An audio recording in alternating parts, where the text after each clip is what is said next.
Alrighty, so we're on part 2 of the 9 myths. The 9 myths of Mormonism and lies spread by anti-Mormon Christians and apostates. Alright, enough of this persecution and these lies. We've done the first 4 pretty much, so should we get into number 5? Number 5. So quickly, should we do any reviews? Joseph Smith, they said that Christians say he's a false prophet, that he gave false prophecies added to the Bible, all that sort of thing. So he did the Joseph Smith translation. Alright, and kind of as a continuous to that, so we got the Book of Mormon. Got the Book of Mormon made from golden plates. Golden plates. Some people have a problem with that, because he gave the dimensions, and by those dimensions we know what the weight of gold is. They should have weighed like about 200 pounds. Okay, the dude was buff, okay? I know we've seen those church movies. It shows him like running. It says he ran like 3 miles and like knocked out 3 people or something that were trying to assault him and get the golden plates from him in the middle of the night on the equinox. Probably was a full moon too, right? I mean, what else? All those occult things. Anyway, black horse, black carriage, I don't know. Dressed in black with Emma. Who knows? Anyway, he's like Paul Bunyan, okay? He could lift 200-pound plates. Other people lifted them later. They couldn't see him. They were like wrapped in a cloth, and so they weighed about like 40 pounds, and they could feel them, which is basically what they would feel like if, and weigh if they were 10. But it was a gold alloy. Like 10% gold. I don't know. Of course, Moroni, well, it wasn't Moroni back then, it was Nephi, but they changed it to Moroni later. But anyway, whoever the angel dude was, the guardian spirit that told Joseph Smith where to, find the record of the Lamanites, who were the primary ancestors of the American Indians, the former inhabitants of this continent and the source from which they sprang, meaning Israel, which we discussed as seeming to be a major problem now for 199 out of every 200 American Indians tested for their DNA. But anyway, I don't want to talk about that. That's making my shelf heavy. So let's get back here to, so Joseph Smith was guided to these plates, and this guardian spirit or angel, that said his name was Nephi from the presence of God. He said that apparently that Joseph might be tempted to sell them to get rich. So obviously they weren't tin, okay? I mean, tin's worth something, but it isn't worth what gold is. So I don't know. Maybe God had some super Nephite lightweight gold, I don't know how to really. We'll put that one on the shelf too, okay? We'll put it on the shelf. Maybe God will tell us in the millennium how gold plates didn't weigh 200 pounds and why no one else could see them if they could pick them up. But if they could see them, it was only like with the angel or something, and then they said it was visualized later. Well, that's the 3. The 11, that counted another 8 guys. So if they're all related to Joseph Smith, or half of them were, and half of them were like Hiram Page's family or something, or Whitmer's. I don't know. They didn't branch out that much. They were closely knit. So the Book of Mormon story is a little weird, and he translated them with magic spectacles called, what did he call them there in Ether chapter 3? Interpreters. They were called interpreters, and whoever wore them was called a seer. Just happened to match the fact that Joseph Smith was called a seer when he was using his seer stone, and there were other seers in the area, and he was basically the magician's apprentice or something. But it's just a coincidence that stuff got into the Book of Mormon that Joseph Smith was already practicing the same kind of magic. Anyway, yeah, we've got these phony pictures that show him like with magic glasses on, looking at the gold plates, and actually his wife Emma and David Whitmer and maybe Cowdery even said that he was looking in the hat at his seer stone. Cowdery called it Urim and Thummim, which is supposed to be like 2 stones on Aaron's breastplate that he wore like when he went into the Holy of Holies. Has nothing to do with visualizing or seeing things, but that's what they called him. That's what Cowdery called him, I guess. It doesn't call them that, I don't think, in the Book of Mormon. Like I said, it calls them interpreters. Ether chapter 3, maybe chapter 12. There is a seer stone in Alma. I referenced that in one of the videos I made. It said a light shining in darkness, to reveal the secrets of the, like, Getty hand robbers or something like that. I don't know. To Alma or Mosiah or somebody there. Anyhow, very much like Joseph Smith's seer stone, except for his was brown. But it still got shiny, according to David Whitmer and everybody. I guess Joseph F. Smith even quoted. Yeah, I guess he was quoting David Whitmer. He said, the words would appear on it, on the stone, and what it looked like some kind of Egyptian papyrus or something. Parchment. Parchment is the word. Stone would glow. Brown stone would glow. Hey, it lit up. Okay. So it wasn't technology. I don't know how seer stones work. You got to say some magic words and consecrate them and dedicate them and all that kind of thing. Set them apart. Kind of weird how those magical terms got into Mormonism, huh? Like dedicating temples from masonry or degrees, high councils, grand council, the heavens, all Sodic magic stuff, keys, Order of Melchizedek. So it's all Masonic and magic stuff. They got a part of the truth. We just have more. So anyway, Christians, the Anti-Mormons, people, they got some problems with these things, because some of them are kind of impossible to explain. But hey, I guess we'll get in the millennium, right? We're not brainwashed or mind controlled like the J Dubs. We don't need your thought control, J Dubs. Christians. Joseph Smith produced other false scriptures. False scriptures? Such as the Book of Abraham. Okay, all right. So Joseph Smith said what? He buys these mummies, and that's kind of gross, huh? Mummies. And he bought them because, he looked at them like with his magic seer stone or something, and determined, not the mummies, but the papyrus they had, and he said that it was a record written by Abraham. The hand of Abraham. It was written by the hand of Abraham, and also the patriarch Joseph. And somehow they got these scriptures got stuck with these mummies that this guy's selling, like with his traveling, I don't want to call it a circus, traveling exhibit. It wasn't really so much a traveling exhibit. The dude was just hawking this stuff, okay?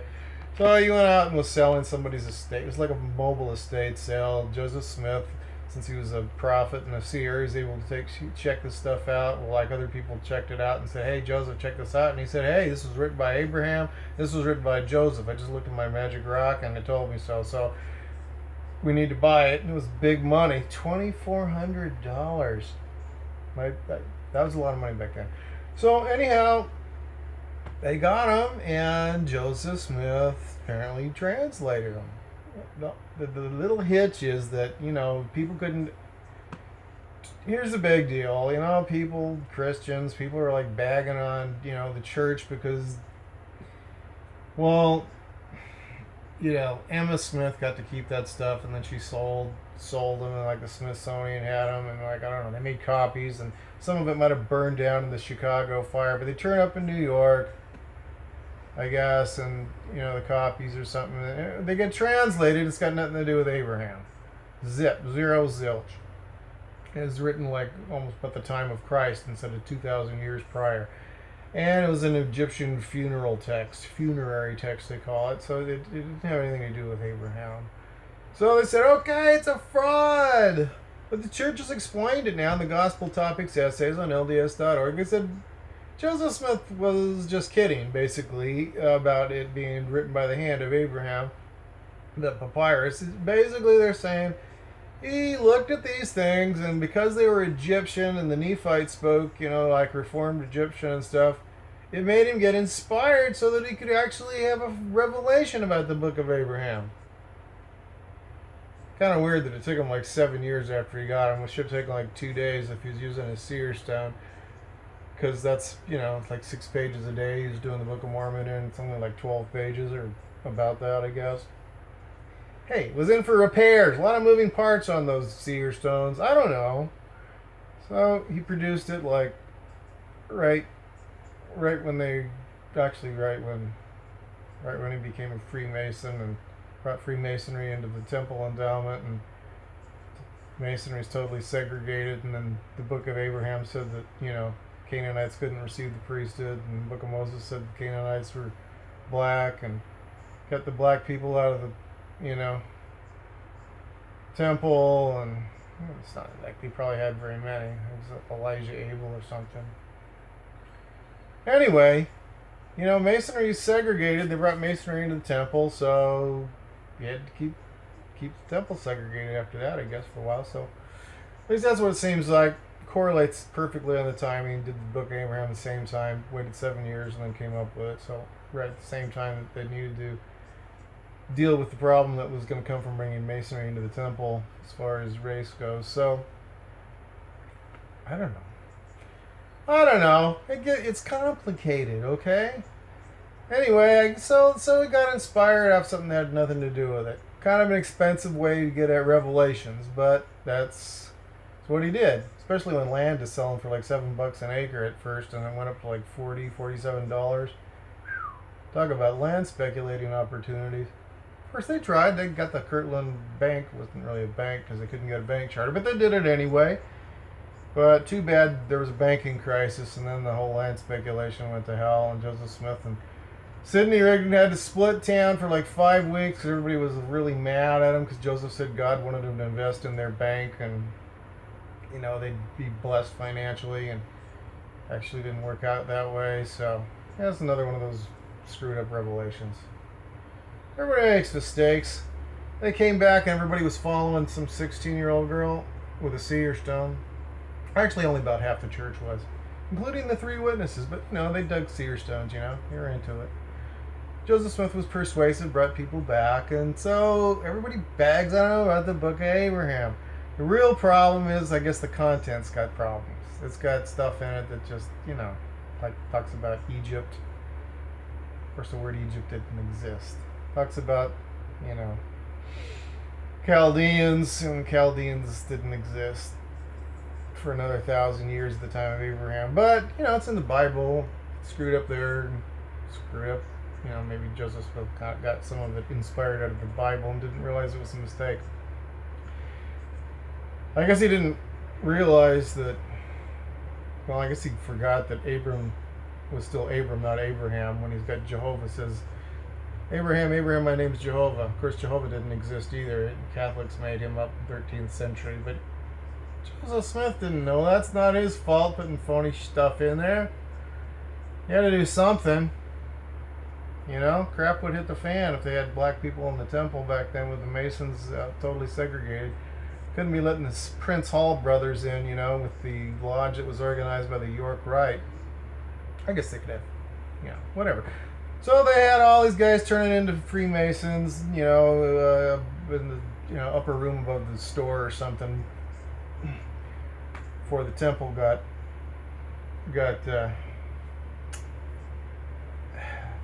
the benefit of Freemasonry in it, so that they wouldn't violate their oaths of secrecy. Because if you did, then you could have your throat slit, your tongue ripped out by its roots, or you could be disemboweled and your heart ripped out. Those are the Masonic penalties for sharing secret handshakes, signs, tokens, penalties, that kind of stuff. So had to be careful. All right, give it a dude a break. You had to do something. Anyway, let's go to number 6. I got reinforcement for my shelf. Jesus will tell us in the millennium. Don't worry. Number 6. Joseph Smith falsely claimed to see God the Father and Jesus Christ in 1820. Hey, how do you know it's false? The Holy Ghost can tell you. You can just pray about it. Alright. Why do they say it's a problem? LDS.org's got a gospel topic essay on it now, because I guess there's been a lot of pressure since, found out that there's like 9 versions of the first vision. And basically, they contradict each other. But they've got an essay on it there. It's approved by the First Presidency like the other ones. And it says, He's just emphasizing different things. He's changing his story no matter who he's talking to, right? He just emphasized that Jesus was there every time except for once, and then he said Jesus and Heavenly Father were there. Of course, he said it was Jesus and angels another time, and couldn't decide what age he was. He's 15, he's 16, 17, and he's 14, and God the Father's there. Alrighty.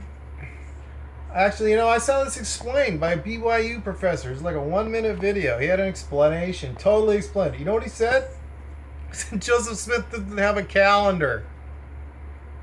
That's what he said. Yeah, BYU Apologetics. He didn't have a calendar. So that explains it. He wasn't good with math. Couldn't figure out how old he was.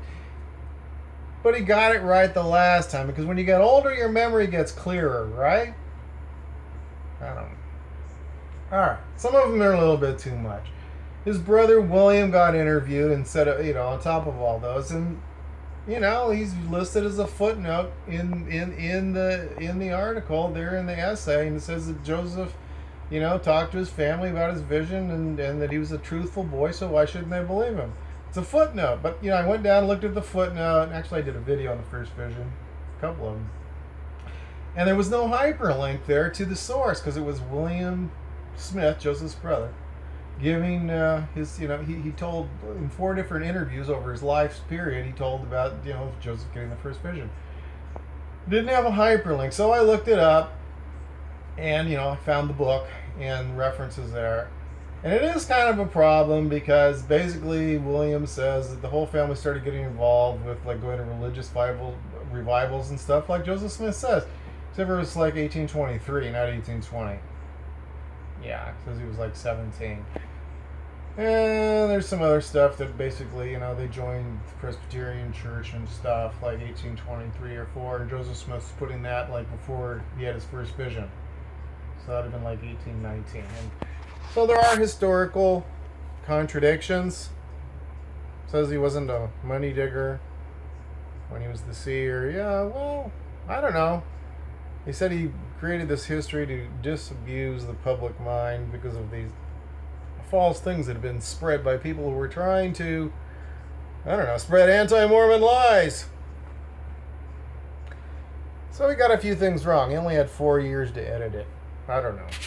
When his secretary, James Mulholland, wrote it down in 1838 as if he was Joseph Smith. Joseph Smith had 4 years to edit it, and that's what he came up with. It also says in there now that it was the angel Moroni, even though Joseph Smith published it was the angel Nephi about 5 different times, including the Pearl of Great Price, 1835 edition. I think it was in the Times and Seasons. A few of those, like Millennial Star, I don't know. Multiple publications. In fact, Oliver Cowdery published a church history like earlier on. All kinds of important events. And the weird thing is, so they do have a point here, he never mentioned the first vision. Nothing like seeing God the Father and the Son in 1820. In fact, Joseph Smith's family, none of them seem to know about it. In fact, Brigham Young doesn't know about it. Or Heber Kimball, or Orson Pratt, or Wilfred Woodruff, or John Taylor, because they all gave talks in, like in Utah and stuff. They're recorded in the Journal of Discourses, which I guess the church recalled. They don't have it anymore very available. You can find it on the internet. They all said God didn't come to Joseph Smith, but he sent an angel. All of those dudes say that. Weird, huh? I don't know. Maybe they're just like drunk when they were talking. I don't know. But that's what it said in General Conference. But, they screwed up in General Conference back then. They didn't know how to tell the truth, so that's why they recalled the Journal of Discourses, maybe. So we only have select quotes out of that in lesson manuals anymore. They don't have everybody having it. They used to tell everybody to keep it, kind of like your Ensign General Conference report, but hey, it contradicts things now, so we got rid of it. Kind of like in Orwell's 1984. Yeah, doublespeak, newspeak, get rid of old history when it doesn't match new history. Wait a minute, I'm sounding like these guys. Alright, let's get back to this. There's got to be a way to prove these are myths made up by anti-Mormons. Some of them are. Ed Decker made up some stuff. I'm sure he did. I'm sure they don't have an Oval Office in the Washington, D.C. temple. Come on. Alright. Joseph Smith falsely claimed to see God. So they contradict each other. You can go to the Gospel Topics Essays on LDS.org and read and see what they have to say. Yeah, they exaggerate a little. He did actually contradict himself. It wasn't us emphasizing. You can actually link to the article, to different renditions and read and see what Joseph said. So they don't sound, actually, they actually don't even sound at all like each other. I've read them. In fact, I've made videos on them and documented, compared some things. You might want to watch those. They're in, like, Mormon Truth channel and the Dodger Game channel. Let's see what they say. Let's move on. Moving right on. Forget the facts and feel good about it. 8. Prophets from the time of Brigham Young through Spencer W. Kimball were racists. And God doesn't like that anymore. Well, okay. They've disavowed things like we said that said, skin of blackness is a sign of divine disfavor or curse. They say it's not. And that they condemn all racism, past and present.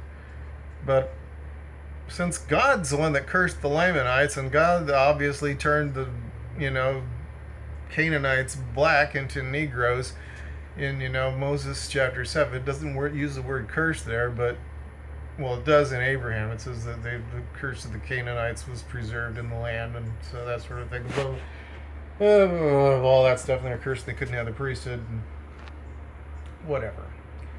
It says what it says.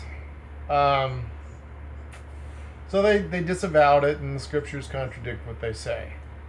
That's okay. They left the scriptures out, so you wouldn't have to see that. They don't want to hurt your faith. Boyd K. Packer told us, not all things that are true are useful. Milk before meat. You don't need to tell the whole truth, nothing but the truth. Because sometimes it screws up people's testimonies, and we don't want that.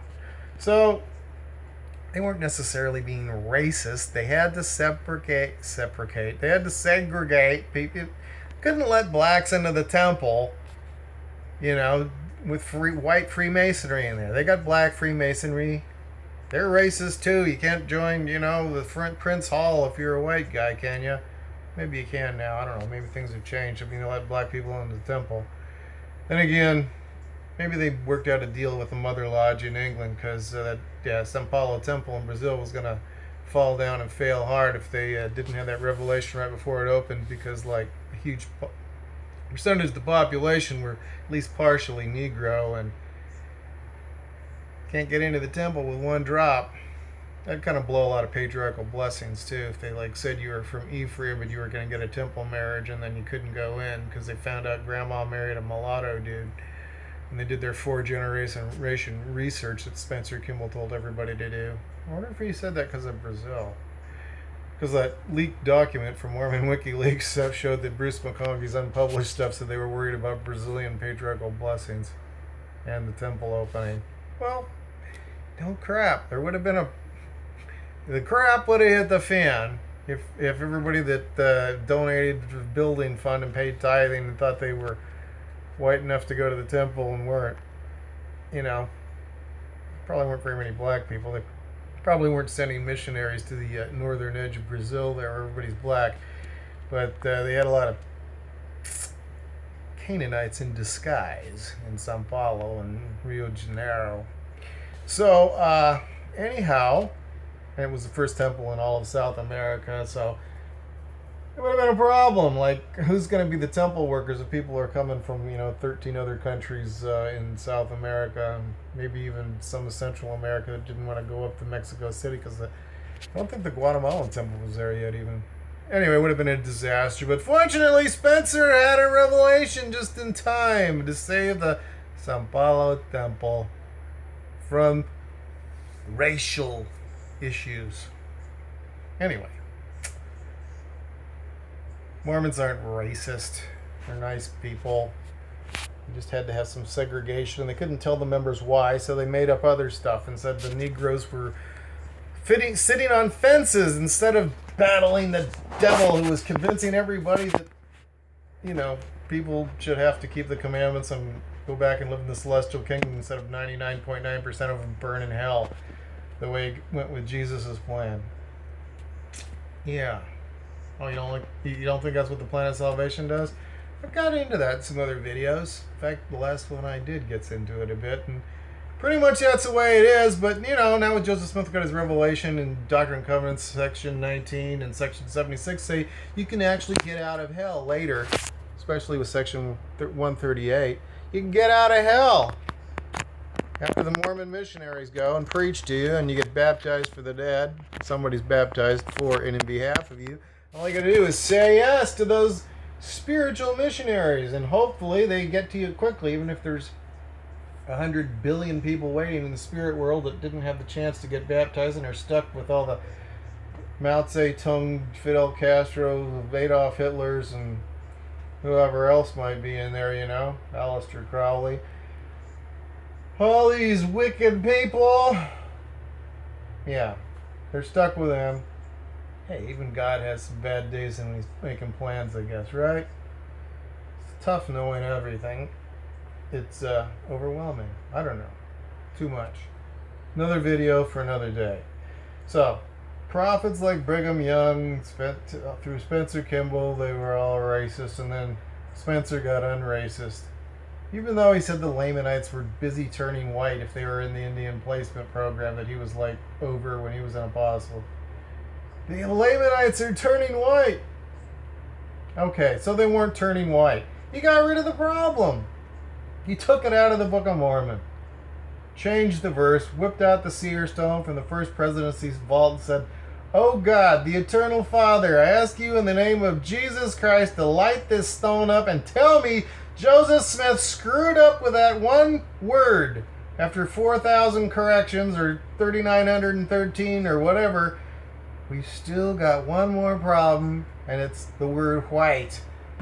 It says the Lamanites are going to turn white and delightsome shortly after the Book of Mormon's revealed or something like that, and it's a problem.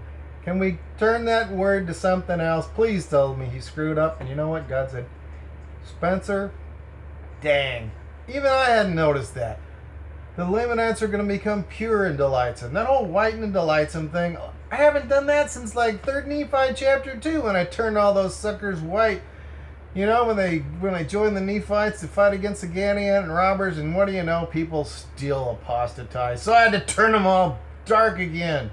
And I'm just over that, and I forgot to tell Joseph about that. Maybe got the wrong word that day on the seer stone. I don't know. Maybe Calgary wrote it down wrong. Shoot. So what if, they said that the words wouldn't disappear until he got the right word down? Everybody makes mistakes. Tell you what, it's actually an angel that's working on the other side of the veil giving these words. It's not me, and they still screw up sometimes. So, just because it comes from the power of God doesn't mean it's always right. Right? We got technical issues, bro. Even in celestial world. Alright. Check it out. Kolob.com. Alright, number 9. Today's prophets are dishonest and are occult Luciferians. They practice devil worship in the temple, patterned after the Freemasons' Luciferian rituals. Good grief, that sounds pretty fierce. Where do we start? Should we start with dishonest? Okay, we've mentioned the essays on LDS.org. Let's just confront the problems. Let's, what do it say? Recognition is the beginning of reformation or something, right? I mean, is that something from Alcoholics Anonymous? Recognize that you've got a problem. Go in there and say, my name is Joe Smith and I am an adulterer. I mean, an alcoholic. I mean, a seer stone guy. I've got a problem with it, and I'm recognizing it. It's kind of like repenting. Recognition, remorse, repentance. We're going to straighten this out. So, have we been dishonest? Have they been dishonest? Well, if they disavowed that, skin of blackness is a sign of divine disfavor or curse from God, and it says it flat out in 2 Nephi chapter 5. It says it flat out in Alma chapter 3. They've been talking about this for years, and Negroes were sitting on the fence or playing basketball or doing something in the war in heaven, so that they weren't worthy enough. They weren't arguing. They weren't in the debate team with Michael the Archangel fighting for free agency against Lucifer that wanted to force us to keep the commandments. So they got cursed to be born, with this curse that they couldn't have the priesthood. Right? Right. Whatever. So we lied about it. I mean, so we made up this stuff to make it sound better, so we wouldn't be revealing that it was all about segregation and Freemasonry, and we couldn't let them in the temple. Whatever the deal is. So we changed what we said in the preface to the Book of Mormon. Instead of saying that the Lamanites are the primary ancestors of the American Indians, and we changed it in 2006 to say they're among them, among the people that came over from Siberia after the Ice Age, before Adam, and lived through the flood that didn't wash them away. So we lied about that. So we lied about the fact that the Book of Mormon says that they were left here all alone, that nobody was there, that God was protecting this land from the knowledge of other nations, because many nations would overrun the land, and he promised it to the seed of Lehi, that they would possess it unto themselves. So what if the essay kind of fibs and says that the Book of Mormon doesn't really say that these people were the only or primary people here? Okay? It's these essay writers. They just make this stuff up because it sounds good. It's not the brethren's fault. Just because they approve the essays doesn't mean they read them, right? I don't know. Actually, let's put that on the shelf too. Okay, they have been dishonest. They are still dishonest. But they don't sign it. They just say they approve it in the, preface to the Gospel Topics essays. Of course, they also have other things that are dishonest there too, like on the First Vision accounts, Yeah, they've even got one that's a narrative that blends 4 different versions together or something, and they say, now it's real when we blend different aspects together. Maybe they made it a 6-minute movie so it can be real to your brain. So they're a little dishonest. Church still does good things, it justifies it. The ends justify the means, right? Sure. Okay. Occult Luciferians practice devil worship in the temple. Well, I don't know. I don't think I've seen anybody do devil worship myself. Of course, they say stuff goes on underneath the Salt Lake Temple, but who can prove that? Luciferian? Okay. Freemason stuff? Yeah, well, definitely Freemasonry was brought in. Yes, they used signs and tokens and penalties, death penalties, ripping out your tongue, slitting your throat, and disemboweling you. But they got rid of a lot of that stuff in 1990. They said, maybe, what? Yes, Joseph Smith said it all came from God, not the Freemasons. So maybe he kind of fibbed about that. And we're told that, when God reveals that it's supposed to be eternal, and they've changed the endowment a bunch of times. So what if they even brought into it things like teaching women to leave their husbands and marry some dude that's going to be a god like Brigham Young or Orson Pratt or Heber Kimball? They got rid of it. They repented. Those guys were perverts, excuse me, wife stealers. They were messed up. So they got rid of that stuff. Cleaning house, kind of like Trump draining the swamp, right? Well, let's not talk about Trump. His comments on the bus were a little too vulgar. I don't think I can support him. Then again, I couldn't support any of them. So, what do we got? Draining the Mormon swamp here. We cleaned. Somebody. I didn't do it. Somebody cleaned up the endowment a little bit. They don't have cutting out, whatever, pulling your heart out stuff anymore. They got rid of that. Women don't even have to promise to unconditionally obey their husbands like they're a piece of property anymore. So it's got, at least it got conditional. Things have changed. They're becoming, whatever. Feminist. That's an anti-Mormon word. What are they doing? Women's suffrage? Hey, Mormons were for that, weren't they? Okay. So God's a little anthropomorphic. He's learning. He's getting used to the times. He's changed some things. And so what if the Freemasons, are Luciferian? So what if they say Lucifer is God and unfortunately Adonai, meaning, Jehovah, or whoever you want to call, Yahweh, Jesus is God too, and Jesus is the bad God, Lucifer's the good God. So what if Albert Pike said that? So what if he said, it's all about magic, and magic and Christianity were basically the same thing at the beginning, and they got separated. Joseph Smith's time, he was all into magic, and now we're told Christianity's like totally different from magic. Yeah, if you look back, the mystery religions, they all came from pretty much the same stuff. The Egyptian mystery schools and Babylonian mystery schools, and that's, contributed to Christianity and Freemasonry. So, in the end, we're all brothers. But let's not be Masonic brothers, because they got some pretty sick oaths. Yeah, anyway. Luciferian rituals. Oh, I've documented some stuff on my Masonic Apologetics because, I got attacked by a bunch of Freemason sympathizers or Freemasons that didn't like, stuff I said about the temple, because talked about, their leaders talking about Lucifer being, Mr. Cool Guy, Mr. Wonderful, and, differentiating him from Satan somehow, and, maybe there's some validity to some of that, but, they just keep changing their story, just like the Mormons. Now they're trying to say they're not into Lucifer, when their leaders were saying Lucifer's the cool dude, but Satan's the bad dude that the Catholics made up. Now they're saying, Lucifer, we never heard of him. He's just Venus, the star. Well, sorry, you guys were talking about what an awesome God he was, so, and how pure his doctrine was, so, I don't know. When the Mormon temple, Lucifer's the bad guy, and he's Satan, just like the Christians think, and guilty by association. Okay. What else?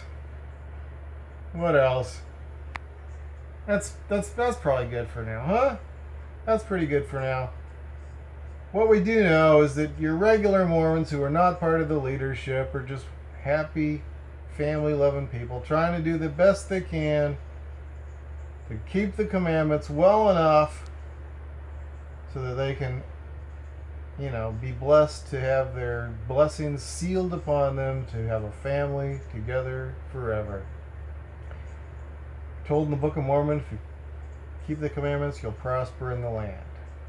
The gospel of prosperity. And it's an evidence of your success, probably, in keeping the commandments if you're blessed to be financially successful. Yeah, so what if Donald Trump's spiritual advisor preached the same thing? Right.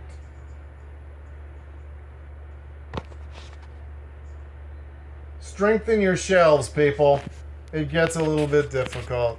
Mormons aren't much more of a cult than Christians, and probably less than Jehovah's Witnesses, Scientologists, and the Moonies. SDA, I don't know if I can properly measure that one. Anyway, the more the gospel changes, the more it stays the same. Hey, just because Mormons have got, people that were Freemasons running the show, at least early on, and even if Thomas Monson and Gordon Hinckley were giving Masonic handshakes to George Bush and Dick Cheney and all that kind of stuff. Hey, Christians have got, Freemason leaders too. They're all Luciferians, aren't they? What about Billy Graham?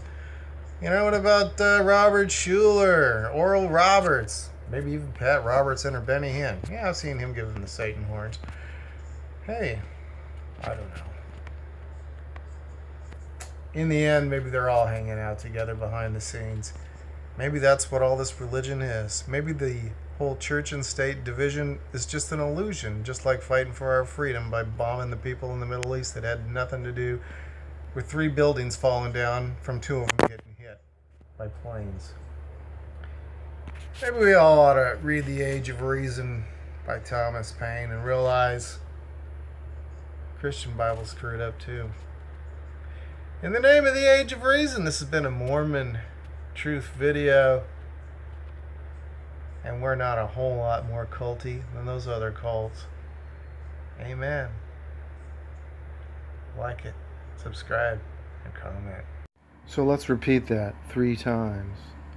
Like, subscribe, comment, share. Now subliminally. Like, subscribe, comment, share. This isn't mind control. It's suggestion. Like, subscribe, comment, share. Pay your tithing. Lay your sins on the altar. Don't let doubts ail you. Amen.